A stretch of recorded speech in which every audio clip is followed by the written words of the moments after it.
Hello students, RCC के इस नए लेक्चर में सभी का स्वागत है। आज हम लोग पढ़ेंगे analysis of two way slab, है ना। कल हम लोग वन वे स्लैब के एनालिसिस और डिज़ाइन दोनों पढ़ चुके थे।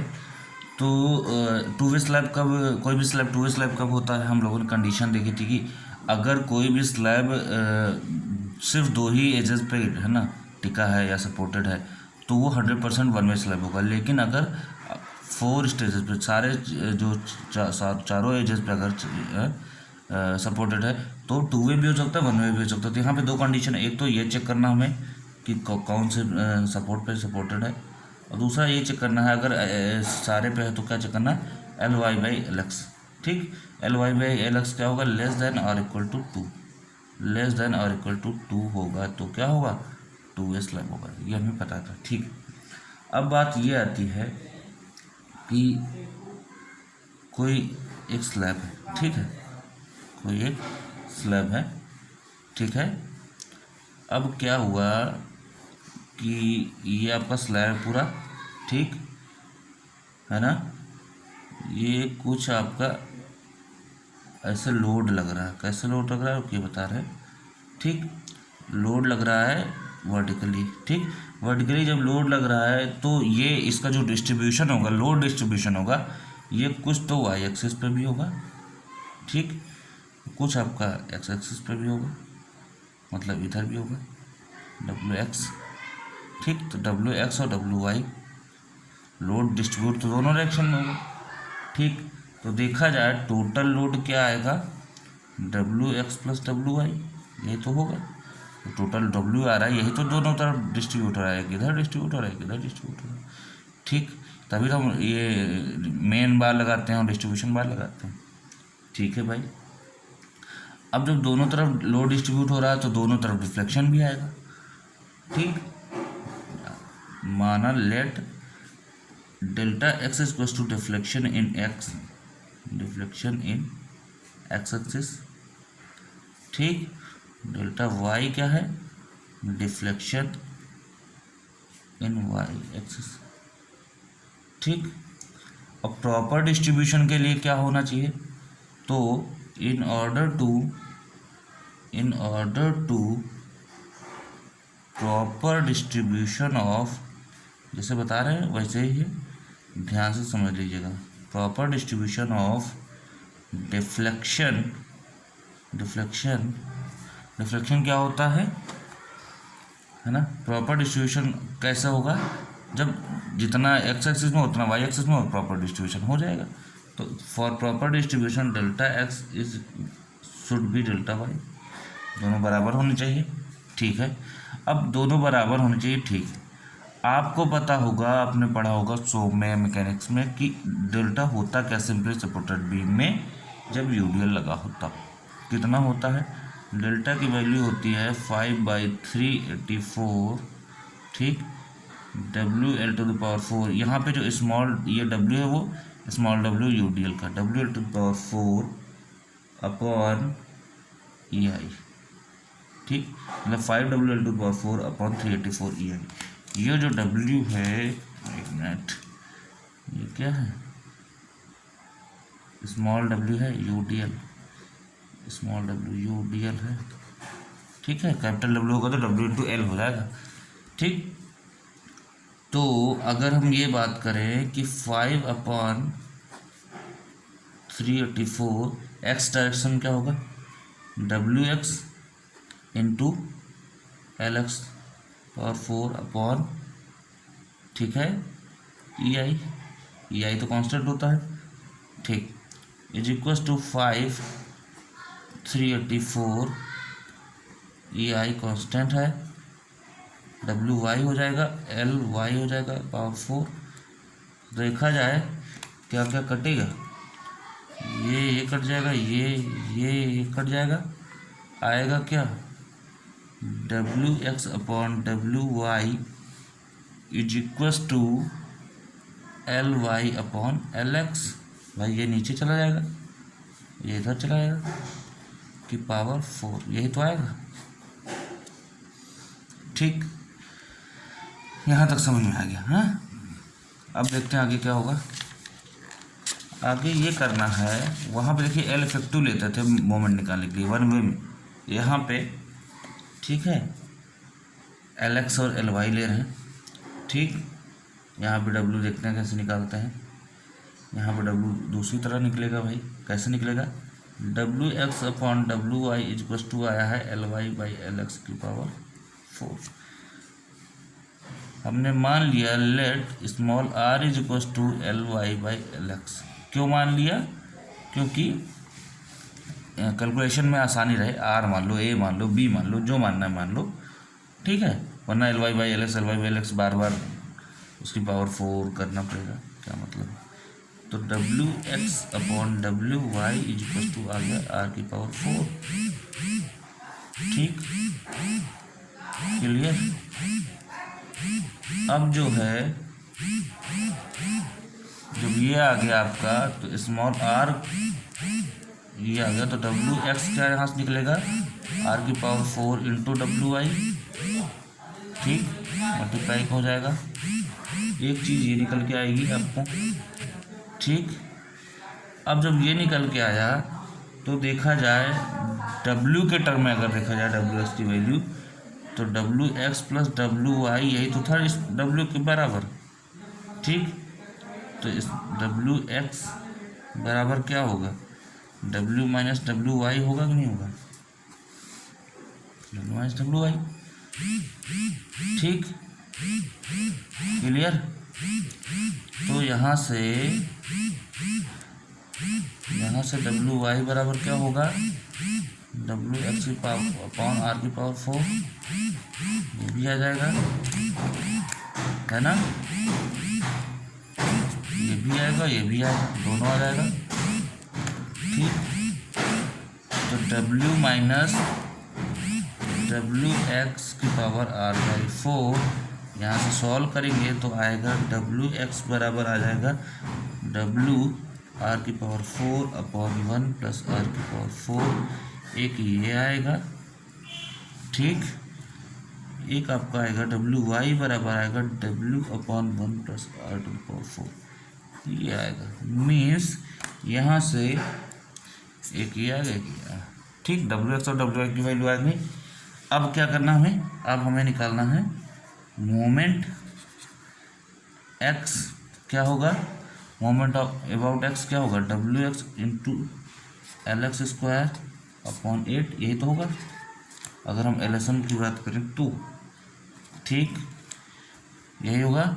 ओके, डब्ल्यू एक्स की वैल्यू क्या है, रख दो उठा के यहाँ से, पुट करो value W R to power 4 upon 1 R power 4 plus into L X square upon 8। ठीक, ये आपकी आ गई एम एक्स। ये एम एक्स क्या देगा, ए एस टी देगा, किसके अबाउट बोलिए, किसके अबाउट देगा, वाई एक्सिस के। याद आया, अभी पिछली क्लास में समझाया था। ठीक है, अब एम एक्स हो गया, एम वाई क्या है, एम वाई क्या होगा, W Y into L Y square upon 8। W Y क्या है, ये डब्ल्यू अपॉन 1 प्लस आर की power 4 into L Y square upon 8। ठीक, क्लियर। यहाँ से आ जाएगा, तो ये यहाँ से आ जाएगा, ये यहाँ से आ जाएगा, ये क्या देगा, S T about x axis. ठीक है, क्लियर। ओके, ये जो निकल के आया है, ये जो निकल के आया, इन दोनों को बोला जाता है, इनको क्या बोला जाता है भाई, एक मिनट, इनको बोला जाता है, इनको दोनों को बोला जाता है रैंकाइंस। कभी कभी तो ये क्वेश्चन दे देता, पूछता कि ये किस थ्योरी की बेस पे है, रैंकाइन ग्रॉस रैंकाइंस ग्रॉसहोफ थ्योरी। ठीक है, फॉर सिंपली सपोर्टेड, इसे सिंपली सपोर्टेड में तो होता है WL²/8, ठीक है, फॉर सिंपली सपोर्टेड, ठीक है, टू वे स्लैब, कौन सा स्लैब है, टू वे स्लैब, क्लियर। वो भी कब के लिए है, ध्यान सुनिएगा, वो भी कब, मैं एरो लगा के यहाँ लिख दे रहा हूँ, व्हेन इसी पेज पे लिखना ज़्यादा समझदारी होगी। Corners not held down in position, इसका मतलब क्या हुआ, याद करिए पिछली क्लास में हमने बताया था corners not held down in position मतलब अगर ये सिंपली सपोर्टेड है आपका स्लैब, ठीक, क्लियर, अगर ये सिंपली सपोर्टेड स्लैब है आपका, तो ये जो आपके कॉर्नर्स हैं, ये 1 2 ये वाले, ये कॉर्नर्स दबे हुए नहीं हैं, ये कॉर्नर्स क्या है, दबे हुए नहीं, तो ये थ्योरी लगेगी corners not held down in position, वो फिक्स नहीं है, दबे नहीं है, ठीक, कोने दबे नहीं हुए, बताया था, ठीक। लेकिन अगर कोने दबे हों तो क्या होगा, उसके लिए अलग कहानी है। तो एक केस है, ठीक, एक केस है, केस पढ़ लेते हैं।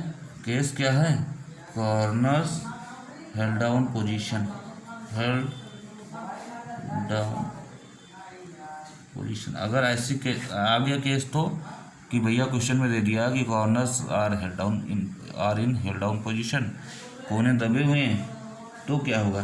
तो इसके लिए 3 थ्योरीज आती हैं, तीनों थ्योरी का बहुत कई बार नाम पूछ चुका है कॉम्पिटिशन एग्जाम में, ठीक, तीनों थ्योरी का नाम तो आप याद ही रखिए कम से कम। पहली थ्योरी का नाम है पीरियड मेथड, PEIGEAUD,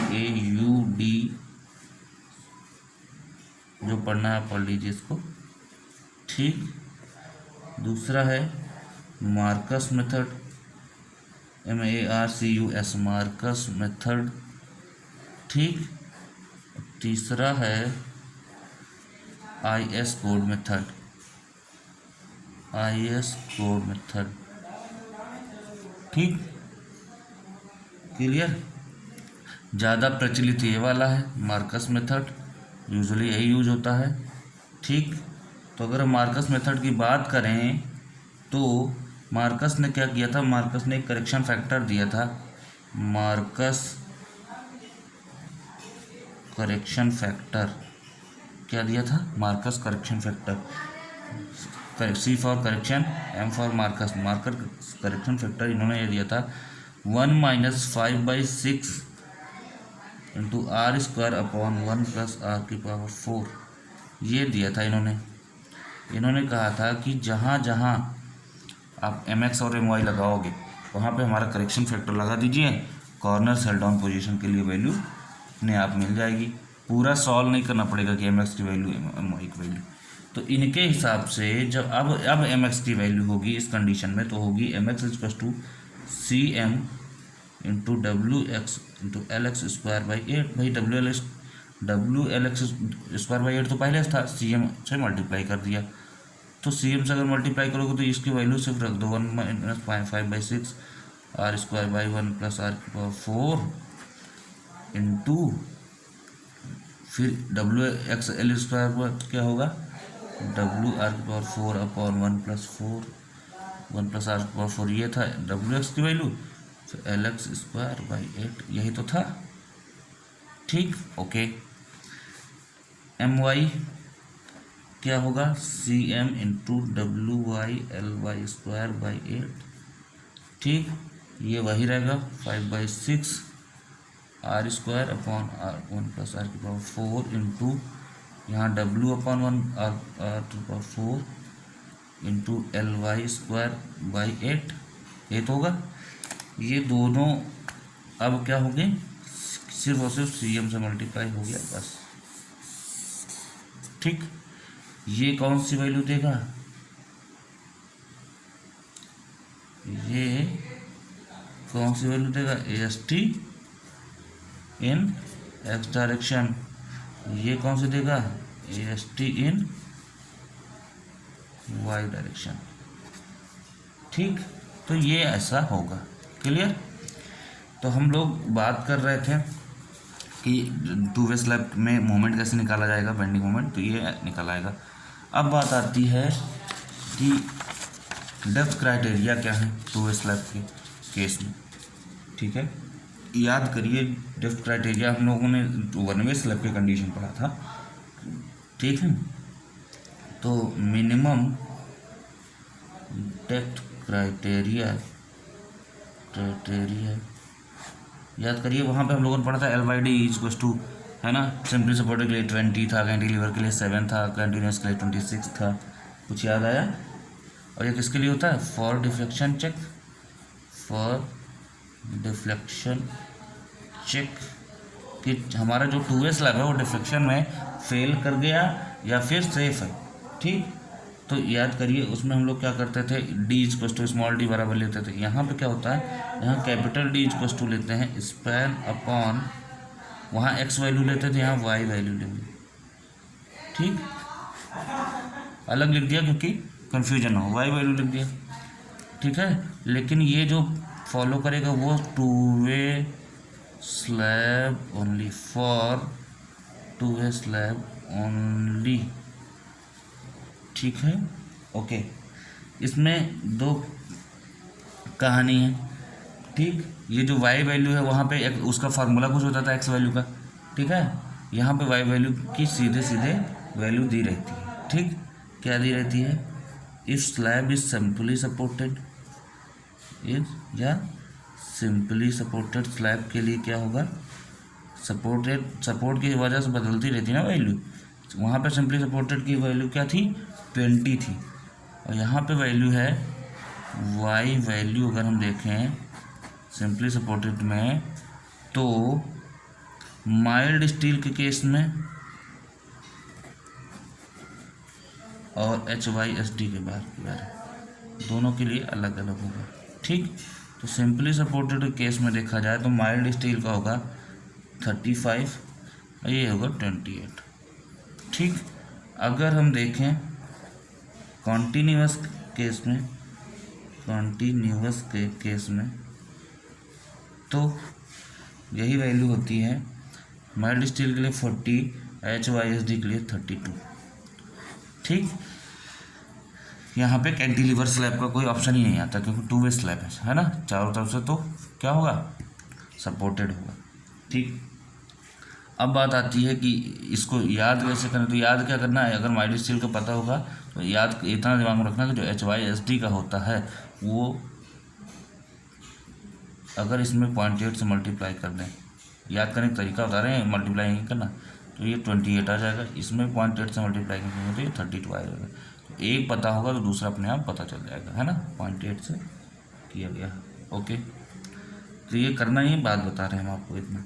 ठीक, तो इसी तरह आपकी क्या करना है, एनालिसिस करनी है टू वे स्लैब की, टू वे स्लैब की डिजाइनिंग नहीं आती एग्ज़ाम में। ठीक है, और इसका डिस्कशन हम लोग बाद में करेंगे। ठीक है, अच्छा ठीक है, इतना बहुत है आज के लिए, इतना सही है। ठीक है, तो टू वे स्लैब यहीं पे ख़त्म हो जाता है। ठीक है, तो analysis of two way slab ऐसे ही किया जाता है। ये ज़्यादातर एग्ज़ाम में जो आता है वो सिर्फ वन वे स्लैब ही आता है, चाहे उसका एनालिसिस है चाहे उसकी डिजाइनिंग है। टू वे स्लैब ना के बराबर पूछा जाता है, लेकिन हाँ ये कोर्स में है तो हमने बता दिया। ठीक है, बाकी अब आप एक बार पढ़ सकते हो, वन टाइम रीडिंग, है ना, वन टाइम रीडिंग कर मार लेना, एक बार पढ़ के चले जाइएगा। ठीक है, तो ठीक है, नेक्स्ट क्लास में हम लोग मिलते हैं। तब तक के लिए रिवाइज करते रहिए।